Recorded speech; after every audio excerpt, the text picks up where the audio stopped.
9:10 cantonment থেকে আমরা উঠেছি, এখন 10:15 নাগাদ আমরা গোবরডাঙ্গায় নামলাম। আজকে আমাদের গোবরডাঙ্গা অভিযান।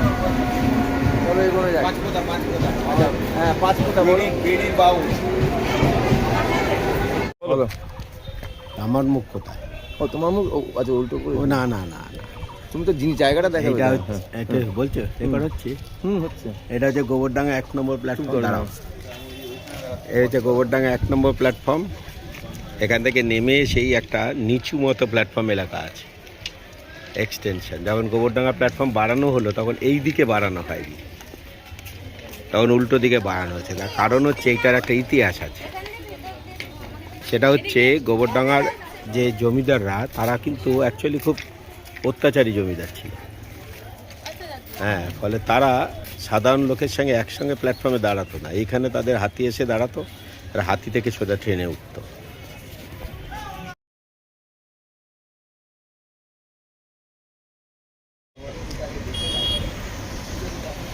এটা গোবরডাঙ্গা খাটুরা হাই স্কুল, আমাদের দেবাংশুর পূর্বাশ্রম। আমাদের স্কুলে আসার আগে দেবাংশু এখানে শিক্ষকতা করতো। তো আজকে তো ভেতরে যাওয়া যাচ্ছে না, ছুটির দিন, তো বাইরে থেকেই। আচ্ছা, সামনে খেলার মাঠ আছে।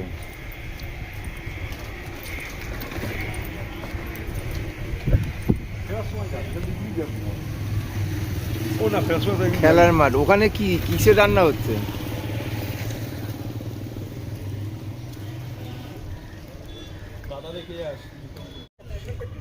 না, দেবাংশুর পরিচিতির কারণে স্কুলের উল্টো দিকে এক জায়গায় চাবি থাকে, উনি খুলে দিয়েছেন স্কুলটা, তার জন্য ভেতরে ঢোকা গেল আর কি। বিশাল বড় স্কুল। মানে আমি যে শেষ একটা কেন্দ্রীয় বিদ্যালয়ে পরীক্ষা দিলাম, বালিগঞ্জ কেন্দ্রীয় বিদ্যালয়, অনেকটা ওই প্যাটার্নেই বানানো, বিশাল বড় স্কুল। এখানে পলাশ ফুলও দেখা হয়ে গেল, ওই যে গেটের কাছেই একটা পলাশ গাছ রয়েছে, তাতে পলাশ ফুল হয়ে রয়েছে। বলো বলো, ধরে বলো। এই যে ওপরে আমাদের বিজ্ঞান ভবন দেখা যাচ্ছে, এই পাশে এদিকে ছিল বায়োলজি ল্যাব, এটা ছিল 11 সায়েন্সের ঘর, ও পাশে 12 সায়েন্স এবং আরও ঘর, নিচে 9-এর ঘর হতো, 9 ABC। ওপরের ওই ঘরটাতে বায়োলজি ল্যাবে আমাদের ইন্টারভিউ হয়েছিল। এইটা হচ্ছে আমাদের জিমন্যাসিয়াম স্কুলের। এখানে স্কুলের যে কোনো ধরনের প্রোগ্রাম এখানেই হয়। পলাশ গাছ গোবরডাঙ্গা খাটুরা স্কুলে।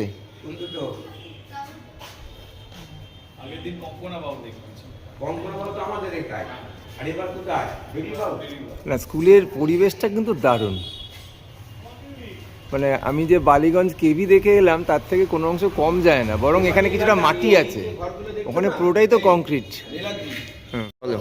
এইখানে দুটো ঘর ছিল আগে, সেই ঘরগুলো ভেঙে এখন নতুন অত্যাধুনিক ঘর হয়েছে। সেই ঘরেই প্রথম গোবরডাঙ্গা হিন্দু কলেজে ক্লাস শুরু হয়। যখন হিন্দু কলেজ হবে, তখন হিন্দু কলেজে ভবন ছিল না, তখন কোথায় হবে? তখন এই দুটো ঘরেই হিন্দু কলেজে ক্লাস হয়। যে কারণে এখনও ওই যে গোবরডাঙ্গা হিন্দু কলেজে ফলক লাগানো আছে, দেখো গোবরডাঙ্গা হিন্দু কলেজে। গোবরডাঙ্গা হিন্দু কলেজে ফলক রয়েছে এখানে। এখন গোবরডাঙ্গা হিন্দু কলেজে প্রতিষ্ঠা দিবসের অনুষ্ঠানের সূচনা হয় এখান থেকে প্রতি বছর এখান থেকেই সূচনা। এটাই সেই কি বাওর, এটা কি বাওর? এটা সেই বেরির বাওর।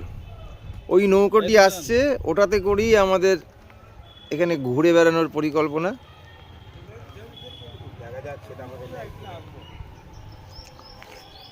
জায়গাটা এরকম। আমরা এতক্ষণ এই ছাউনিটার তলায় বসে অপেক্ষা করছিলাম। এইবারে আমাদের নৌকা ভ্রমণ শুরু হতে চলেছে। মাঝির মাথার টুপিটা বেশ সুন্দর।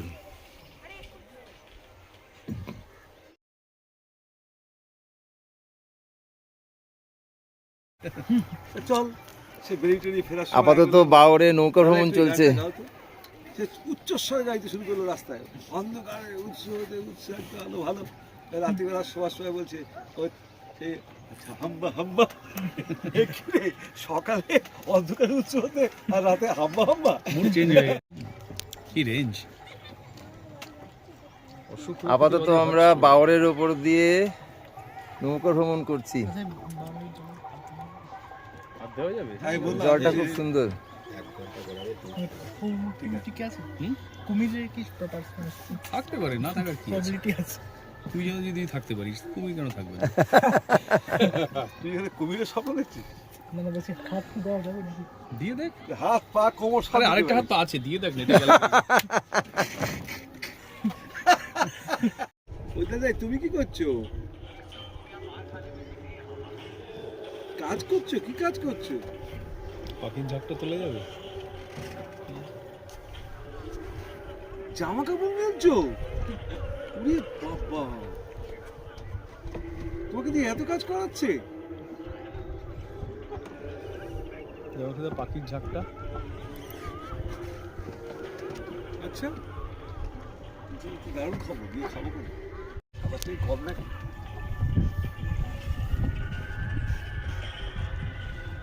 ঠিক আছে।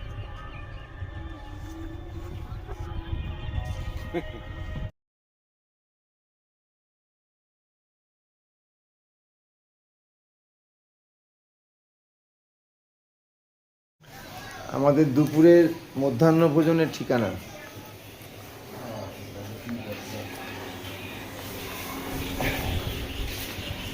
নাম হচ্ছে দামোদরের ভুরিভোজ।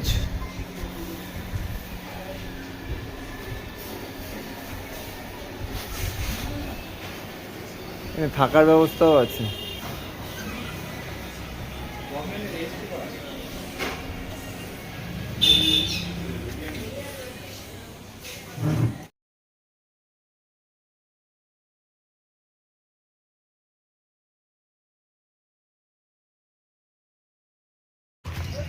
আচ্ছা, মেদিয়া বলে একটি জায়গায় আমরা এসেছি, সেটা কঙ্কনা বাওরের মাঝখানে অবস্থিত। মানে এই অঞ্চলটারকে ঘিরে বাওরটা রয়েছে, তার ভেতরে এই স্কুলটা মেদিয়া বাস্তুহারা হাই স্কুল এইচএস। তো এই যে ভেতরের যে লোকালয়টা, এটার ভূপ্রাকৃতিক বৈশিষ্ট্যটা একটু অন্যরকম, কারণ এটাকে ঘিরে একটা বিশাল জলভূমি রয়েছে যেটার নাম কঙ্কনা বাওর। আর এই জায়গাটা একটা গোল দ্বীপের মতো। ভেতরে ঢুকে কিছু বোঝা যায় না। একটু আগে আসতে গিয়ে দেখলাম এখানে বাড়িঘরগুলো বেশ মানে অর্থ সম্পন্ন লোকেরই বানানো, বেশ ঝাঁ চকচকে বাড়িঘর, বেশ খরচা করেই তারা বানিয়েছে বাড়িঘরগুলো। সামনে বোধহয় ভোটের ব্যস্ততা দেখতে পাচ্ছি, যা দেখছি ওখানে একটা জমায়েত মতো। এই মেডিয়া অঞ্চলের এটা একটা বেশ সুন্দর বাড়ি। ভিতরে কুকুর আছে, লেখা আছে। এইটা পরবর্তী সুন্দর বাড়ি, গেটে লেখা আছে দেশ। আমি তো ভুল করে বলে ফেললাম এটা কি দেশ পাবলিকেশনের বাড়ি, তখন বললাম না, দেশ আরনেম যুক্ত কারো বাড়ি। এটা বাওর অঞ্চলের পরবর্তী সুন্দর বাড়ি। সামনে প্রশস্ত খেলার মাঠ।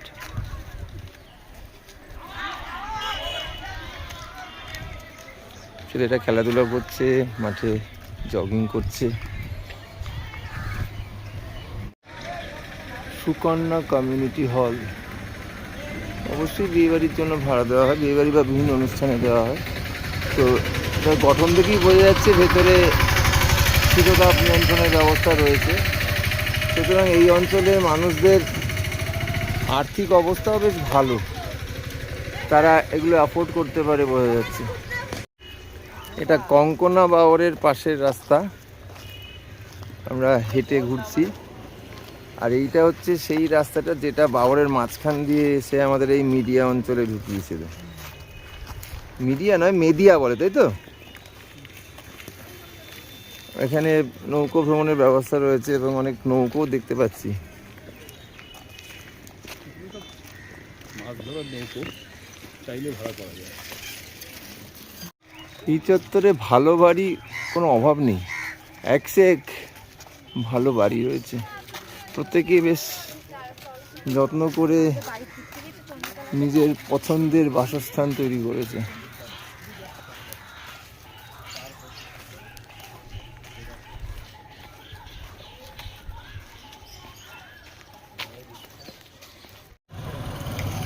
বাওরের মধ্যে দিয়ে এই রাস্তাটা দিয়েই আমরা মেদিয়া অঞ্চলে ঢুকেছিলাম, আর ওই দিকের ওই রাস্তা দিয়ে এতক্ষণ হেঁটে এলাম, হেঁটে এখন ফেরত যাচ্ছি।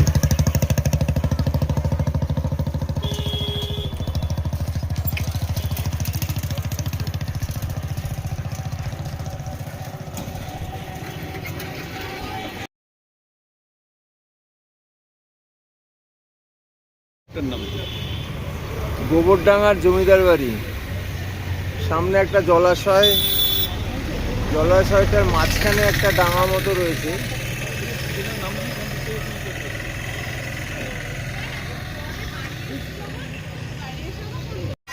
এটা গোবরডাঙ্গা কালীবাড়ি।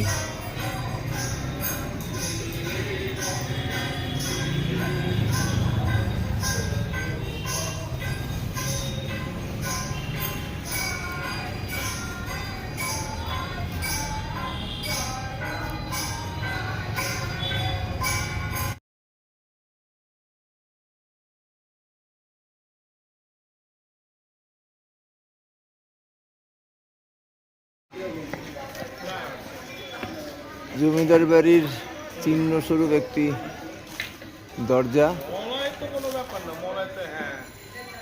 আর এখানে সূর্য ঘড়ি রয়েছে।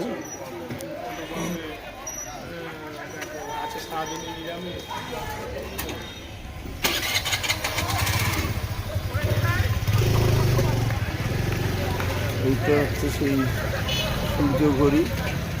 সূর্যের বিভিন্ন অবস্থানে বিভিন্ন থামের ওপর তার ছায়া পড়ে, সেখান থেকে টাইম রিড করা হয়।